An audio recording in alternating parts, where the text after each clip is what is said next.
So I'm currently behind the wheel of the 2022 Audi RS3, and I'm going to take some time to go through the interior of this thing. So starting as I normally do from left to right, over on the left, your window switches, you've got your rear mirror adjust. Right here, you've got different buttons for you can preset the driver's seating position. Up top, you have a door latch, your door locks. To the right of that, you have a bunch of different buttons for the lighting situation. So you have the auto button. This turns on the rear fog lights. The center one will turn on the all-weather lights. So pushing that one, you have all-weather lights on. Push it again off. I'm going to push the rear fog lights. Displays rear fog lights on. And rear fog lights off. But now it's displaying that. Let's get to the Audi virtual cockpit. So right now I'm in the RS mode, which features this unique RS screen. So I'm going to pop us out of the RS mode back into a more standard mode. So this is kind of the screen you would see if you started the vehicle up. Depending on if you set it to be your screen, there's some different screen options which I'll showcase as well. But each screen basically has two versions. So if I were to go back to the RS screen, push it again, it kind of has two different options. So there are multiple pages across the top of the virtual cockpit. Right now I'm on the information screen. So right now it has a G-force meter, tire pressure, and of course showcases the fuel mileage in the RS mode. So if I back out of the RS mode into a more standard mode, in the center it will display different information, date and time, consumption, short-term memory, long-term memory, driver assistance, traffic signs. So you can see as when you go in the RS mode, it kind of just gives you more driver-centric information on that screen, whereas in the more standard mode, you get all these miles per gallon screens and the time and date. Going over to the right is whatever you're listening to. I've currently set to Sirius XM, but I've been using my Android Auto to listen to music. Phone, if your phone is connected, it'll be your contact list will be displayed here. Navigation, showcasing where you are, and of course on the virtual cockpit, it's a pretty good full map screen. Over on the left, obviously you have a digital tach and the more standard screens. Over on the right, speedometer, but I prefer the RS screen because it kind of puts them in a nice kind of bar graph. Now the bars graph is coming towards you, so obviously the lower RPMs are at the top, and it kind of forces it in your direction, and the speedometer is a digital gauge in the center. Over on the right, in the RS mode, you have power and torque percentage meter. It'll basically grow, obviously, when you put your foot down, and there's a boost gauge right below that, right there as well. Moving back to the steering wheel, pretty much controlled everything I just showed you.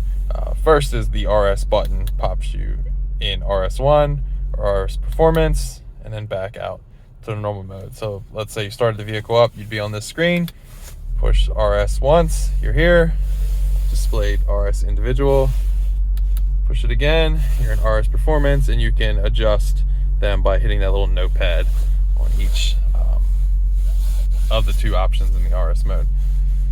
Once you're in whatever mode, whatever screen configuration you want to be in, you can adjust what you're going through up and down, and then for the different pages at the top, left and right on these arrows right here. The view button right here is what gets you between those two different views.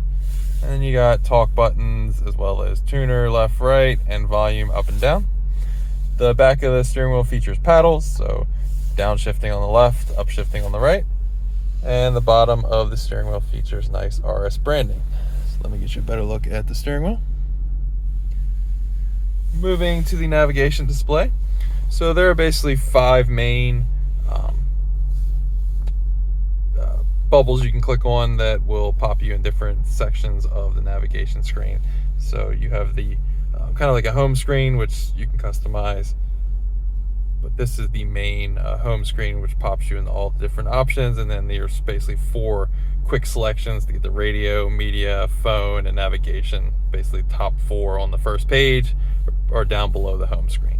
So radio, media, phone, navigation, like I just said. Phone apps, if you connect your Android phone, it'll stay Android Auto right here, Apple CarPlay. Under vehicle, This is where you can select your Audi drive select, as well as there's a button down low, which I'll showcase in a moment. Being an RS model, it features the RS monitor. So this feature is a cool screen which showcases the temperature of all the performance bits of the vehicle. So the engine, the coolant, and the transmission fluid will basically be lit up with a certain color, and this is kind of the color legend down low. The G-force meter maximum values, which of course you can see, it's kind of like an average of those numbers on the left, because you can see the far right is 1.25, and it's just averaged up or rounded up to 1.3. Then you have the tire pressure monitoring. I haven't been going too fast. I'm currently sitting in the parking lot, but as you can see, tire pressure can be measured at speeds above 16 miles per hour, which I'm currently not doing. Yeah, air conditioning, light, visibility, parking aid, driver assistance settings and service. You can go in here, you can adjust the different service intervals that you wish to adjust for the vehicle information, tire pressure monitoring, you name it, you can change it. And then the favorites as well. You have favorites, settings. Going into this specific setting, you got anything general, you can pretty much change time, date, measurements, things like that. The display and brightness, this is kind of where you can adjust the heads-up display and the virtual cockpit, which I mentioned. So right now it has this like RS runway screen, which I think is the best screen in the RS mode. You got an RS performance screen, kind of like a bar graph, and an RS sports screen. In the other Audi models, I mean, the RS Sport is just kind of like that S performance screen in other Audi models, but in the RS, it's kind of RS Sport, RS Performance, and RS Runway. Of course, the more sporty looking gauge. Language, keyboard, sound, system maintenance, users, connected devices, connection settings, entertainment, navigation, telephone, contacts, messages, privacy, notifications, and announcements and tones. You can adjust settings for all of those features. And on the last screen, on the home screen, help, users, messages, news, legal notes, weather, calendar, and purchases. But if I'm just driving around, I'm pretty much leaving it on that performance monitor screen, or just using Android Auto for my preferences. Below that, you've got your HVAC controls. So you have heated seats for the driver and the passenger. Everything is displayed digitally here. So if you adjust temperature, it's just kind of like a up and down toggle.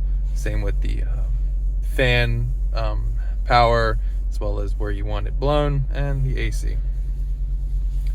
Below that, you have this drive select button. So pushing that will immediately pop you into a spot where you can select it between the 3 different drive modes of the vehicle, which are comfort, auto, dynamic, but those fail in comparison to just using the RS modes, which are fully customizable and give you the most performance output of the vehicle. So I'm going to click into just individual, which obviously has everything set to the most angry version. So you have the RS torque splitter can be set between comfortable, balance, sport, drive, balance, sport, suspension, comfortable, balance, sport, steering, comfortable, balance, sport, engine sound, quiet, automatic, and present.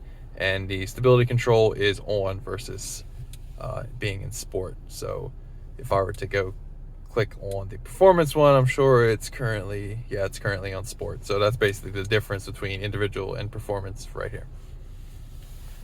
You push that, it'll kind of pop you into the screen, whereas if you go in through the menu, this will stay up, but pushing the button kind of displays it for a few seconds and it disappears. So it's kind of like a quick action if you're driving, you don't want to look through some menus.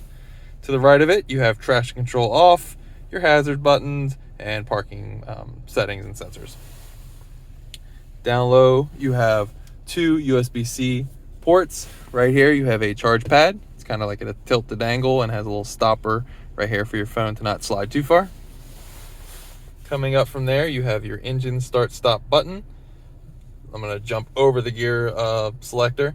You have a kind of little toggle touch sensitive spot where you can go for your tuner, left, right. Volume control is kind of like you can touch like a dial. You can turn off the or mute the sound, as well as turn it off as well.